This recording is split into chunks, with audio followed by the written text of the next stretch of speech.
नमस्कार दोस्तों, GS recipe के यूट्यूब चैनल पर आपका स्वागत है। जो हमारी सीरीज़ चल रही थी नो योर स्टेट, उसमें से जितने भी स्टेट हैं 28 स्टेट थे, उसके सब के बारे में डिस्कशन हो चुका है।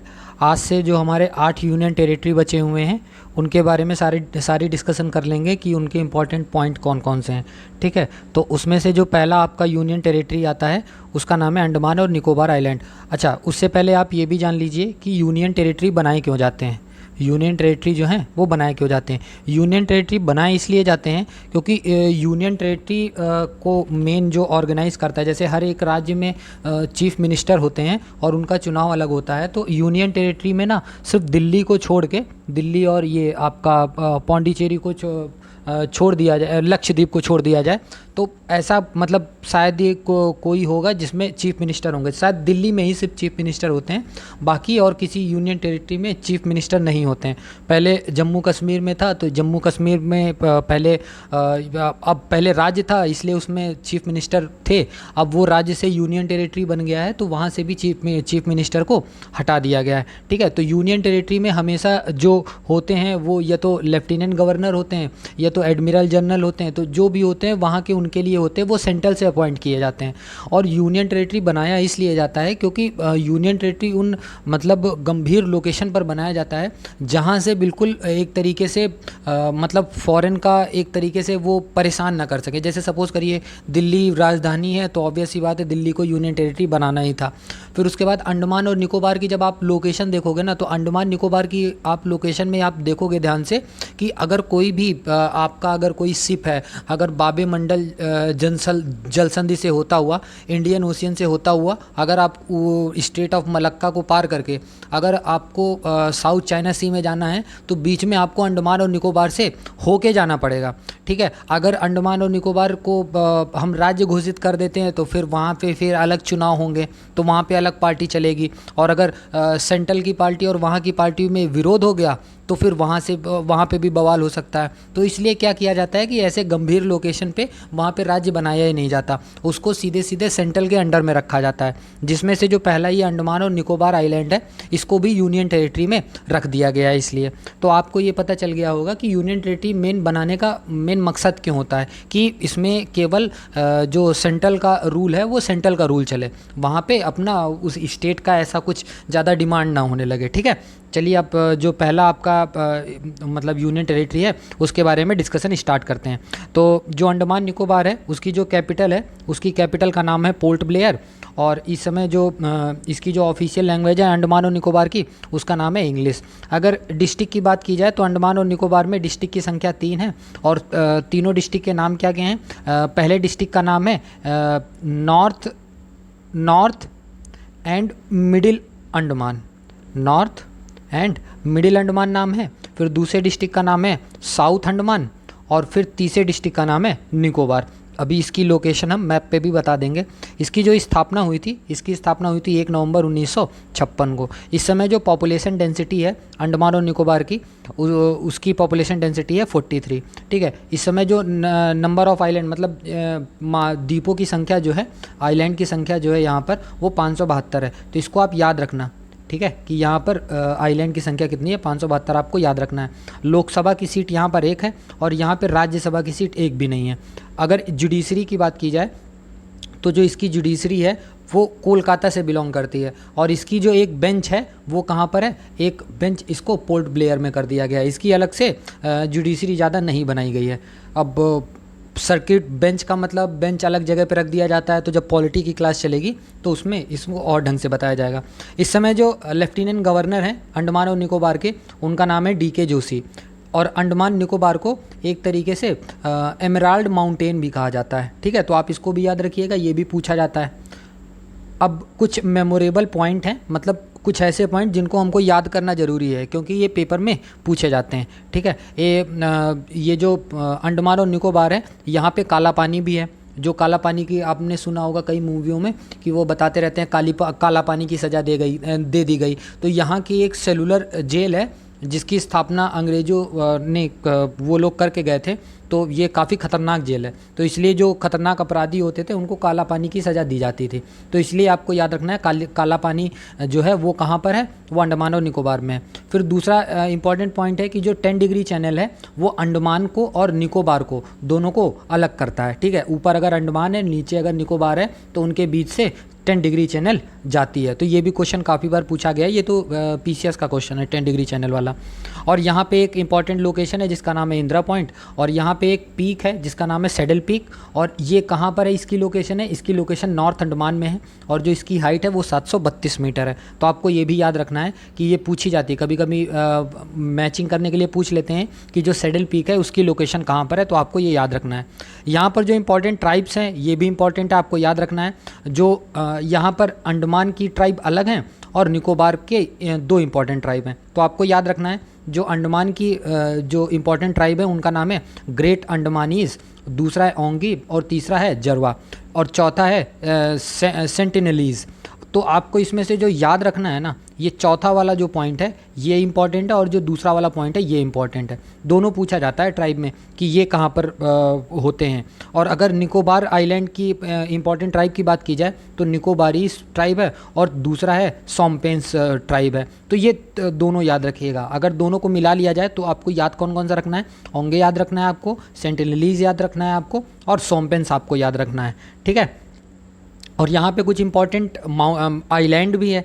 ठीक है, तो जैसे इंपॉर्टेंट छठवां जो आइलैंड है वो कौन सा है, वो चैटम आइलैंड है। तो आपसे ये भी पूछा जा सकता है। और यहाँ पर एक पहाड़ है जिसका नाम है माउंट हैरिएट। ठीक है, और ये कैसा पहाड़ है, highest hill around South Andaman and is about 365 metre. इसका मतलब ये हुआ कि ये जो माउंट हैरिएट जो पहाड़ है ये कहाँ पर है, ये साउथ अंडमान में है, और जो इसकी ऊंचाई है वो कितनी है, वो 365 मीटर है। यहाँ पर एक और इम्पॉर्टेंट आइलैंड है जिसका नाम है रॉस आइलैंड। यहाँ पर एक मधुबन सेंटर है, और ये सेंटर किसके लिए है, ये ट्रेनिंग ग्राउंड फॉर एलिफेंट के लिए ये एक ट्रेनिंग ग्राउंड का काम करता है। इसके बाद इम्पॉर्टेंट लोकेशन और यहाँ पे क्या क्या है, 10वें नंबर पे है हैवलॉक आइलैंड भी यहाँ पर है, और ये किसके लिए जाना जाता है, ये कोरल रीफ के लिए जाना जाता है। ठीक है, उसके बाद यहाँ पर नील आइलैंड भी है। ठीक है, और ये किस लिए जाना जाता है, ये टिम्बरिंग ऑपरेशन के लिए जाना जाता है। ठीक है, और यहाँ पर एक टापू भी है जिसका नाम है चिड़िया टापू, और ये किस लिए जाना जाता है, ये एक तरीके से बर्ड आइलैंड है, बहुत से बर्ड जो है यहाँ पर हैं। ठीक है, और उसके बाद ये 13वां नंबर कौन सा है, एक यहाँ पर इंपॉर्टेंट आइलैंड है द वाइपर आइलैंड, और ये किस लिए फेमस है, there was a jail prior to commission of cellular jail. तो मैंने बताया था ना यहाँ पे इस आइलैंड पे वाली जेल है। ठीक है, उसके बाद यहाँ पे कार निकोबार में most of the Nicobarese people are Christian, मतलब निकोबार में जो लोग रहते हैं वो मैक्सिमम वहाँ पे कौन से धर्म को ये फॉलो करते हैं, तो आपको याद रखना है यहाँ पे क्रिश्चियन मेनली फॉलो किया जाता है काफ़ी ज़्यादा। ठीक है, ये आपको मैंने बताया था सेलुलर जेल भी यहाँ पर है, और इसकी कंस्ट्रक्शन कब हुई थी, 1896 में ये जेल बनी थी। ठीक है, यहाँ पर एक इंपॉर्टेंट आइलैंड भी है जिसका नाम क्या है, जिसका नाम है बरेन आइलैंड। ये आपको याद रखना है, बरेन आइलैंड भी यहाँ पर है। और Barren island is the only active volcano not just India but the whole of South Asia. इसका मतलब ये हुआ कि जो बरेन आइलैंड जो है वो एक इकलौता एक्टिव वॉल्केनो है, सिर्फ इंडिया में नहीं बल्कि पूरे साउथ एशिया में ये पूरा का पूरा इकलौता एक्टिव वॉल्केनो है। तो आपको ये भी याद रखना है। अगर यहाँ का स्टेट एनिमल देखा जाए तो उसका नाम है डुगोंग। अगर यहाँ पे नेशनल पार्क की संख्या देखी जाए तो यहाँ पे नेशनल पार्क की संख्या है 9। 1956 में Andaman Nicobar is declare as union territory of India. तो ये मैंने पहले ही बता दिया था कि 1956 में इसको यूनियन टेरिटरी घोषित कर दिया गया था। इसका जो स्टेट बर्ड है उसका नाम है वुड पेंगोंग। और अगर मोस्ट वाइडली स्पोकन लैंग्वेज, यहाँ पर जो सबसे ज़्यादा जो लैंग्वेज बोली जाती है उसका नाम है बंगाली। और इसका आपको ये भी याद रखना है कि जो इसकी जुडिशरी है मैंने बताया था वो कोलकाता है, नहीं तो आप कंफ्यूज हो जाएंगे कि अंडमान नीचे है तो नीचे आप कहीं आंध्र प्रदेश या तमिलनाडु न लगा दें। लेकिन आपको याद रखना है कि जो यहाँ पे इंपॉर्टेंट लैंग्वेज बोली जाती है उसका नाम है बंगाली, और जो इसकी मेन जुडिशरी है वो कहाँ पर है, वो कोलकाता में है। उसके बाद दे रखा है अगला पॉइंट है, Denmark established first European colony इन अंडमान निकोबार आइलैंड 1755। मतलब 1755 में डेनमार्क जो था वो पहली यूरोपियन कॉलोनी यूरोपियन थे जो कि अंडमान में अपनी कॉलोनी को बसाए थे। उसके बाद नेक्स्ट है, यहाँ पर वाइल्ड लाइफ सेंचुरी की संख्या कितनी है, 96। सबसे ज़्यादा वाइल्ड लाइफ सेंचुरी यहीं पर है, ठीक है। उसके बाद अगला पॉइंट है, first lieutenant governor of Andaman and Nicobar, उनका नाम क्या है, मनोहर लाल कंपानी। तो आपको ये भी याद रखना, ये भी इंपॉर्टेंट है।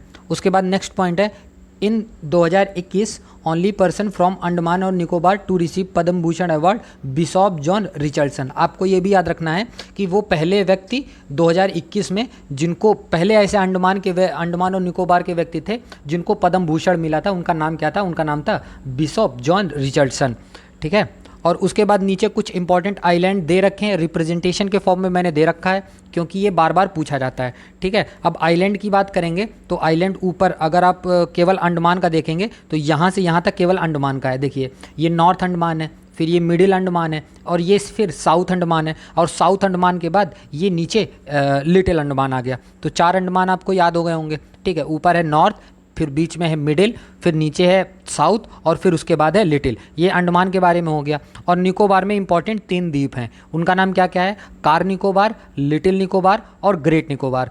3 निकोबार के द्वीप हो गए, ठीक है। अब इनके बीच के पासेस को अब 1-2 आइलैंड भी याद कर सकते हैं। देखिए यहाँ पर एक इंपॉर्टेंट आइलैंड दे रखा है, उसका नाम क्या है, नारकोंडम आइलैंड, जो कि एक वॉल्केनिक आइलैंड है, ठीक है। और एक बरेन आइलैंड है, ये भी मैंने बताया था इंपॉर्टेंट है। तो आपको ये पता चल गया, ऊपर अंडमान हो गया, नीचे निकोबार हो गया। अब देखिए ये ऊपर एक दे रखा है कोको आइलैंड, ये किसके अंडर में है, ये म्यांमार के अंडर में है। तो क्वेश्चन पूछा जाता है कि कोको आइलैंड और नॉर्थ अंडमान के जो बीच की जो जल संधि है या स्ट्रेट है उसका क्या नाम है, तो आपको याद रखना है उसका नाम है कोको स्ट्रेट, ठीक है। एक क्वेश्चन और पूछा जाता है कि साउथ अंडमान और लिटिल अंडमान की जो बीच की जो लाइन है उस लाइन का क्या नाम है, तो उसको आपको याद रखना है डंकन पास है, ठीक है। ये भी क्वेश्चन पूछा जाता है कि जो अंडमान और निकोबार की जो राजधानी है पोर्ट ब्लेयर, ये कौन से आइलैंड में स्थित है, तो आपको ये भी याद रखना है ये कौन से आइलैंड में स्थित है, ये साउथ अंडमान में स्थित है। एक क्वेश्चन और पूछा जाता है कि अंडमान को निकोबार से कौन सी लाइन अलग करती है, तो आपको ये भी याद रखना है ये 10 डिग्री चैनल अलग करती है। और आपसे ये भी पूछा जाता है कि जो इंदिरा पॉइंट है ये निकोबार के कौन से आइलैंड में है, तो आपको ये भी याद रखना है ये ग्रेट निकोबार में है। तो ये इसके इंपॉर्टेंट लोकेशन हो गए। अब इसके मैप पे आइए, तो मैंने बताया था इसमें कितने डिस्ट्रिक्ट हैं, इसमें 3 डिस्ट्रिक्ट हैं टोटल। आप देख सकते हैं 3 डिस्ट्रिक्ट कौन कौन से हैं। ऊपर मैंने बताया था नॉर्थ एंड मिडिल अंडमान हो गया, नीचे साउथ अंडमान हो गया, और अगर और नीचे जाएंगे तो ये देखिए ये निकोबार हो गया, ठीक है। और जो मैंने पासेज रिप्रेजेंट करके बताए थे तो वो देखिए यहाँ पे दे रखा है, ये कोको चैनल दे रखा है, फिर है ठीक है। फिर उसके बाद डंकन पास है, आपको ये भी बता दिया गया पोर्ट ब्लेयर कहाँ पर है, ठीक है। और आप इंपॉर्टेंट लोकेशन भी याद कर सकते हैं, ये इसका नाम क्या है, इसका नाम है माया बंदर, ठीक है। उसके बाद और नीचे आएंगे तो ये 10 डिग्री चैनल दे रखा है, ये भी मैंने बताया है। फिर उसके बाद और अगर चैनल आप याद करना चाहते हैं तो इस चैनल को भी आप याद कर सकते हैं, इसका नाम क्या है, सोमब्रेरो चैनल जो है। उसके बाद सबसे नीचे और कौन सा चैनल आ जाएगा, ग्रेट चैनल आ जाएगा, ठीक है। तो ये इंपॉर्टेंट डिस्ट्रिक्ट हो गई किसके, अंडमान और निकोबार की। 1-2 मैप और लगा रखे हैं मैंने कि आप अगर देखना चाहें तो इसको भी देख सकते हैं अच्छे से। ये देखिए रिप्रेजेंटेशन दे रखा है, ये नॉर्थ अंडमान, ये मिडिल अंडमान, ये लोअर अंडमान, फिर ये सेंटिनल आइलैंड है, तो आपको ये भी याद रखना है। ये भी पूछा जा सकता है सेडल पीक कहाँ पर है, तो सेडल पीक भी आपको याद रखना है, ये नॉर्थ अंडमान में है। लिटिल अंडमान नीचे हो गया, फिर नीचे कार निकोबार हो गया, फिर इधर नीचे ग्रेट निकोबार हो गया, और ये इधर लिटिल निकोबार हो गया। तो आप ये भी याद कर सकते हैं, ठीक है।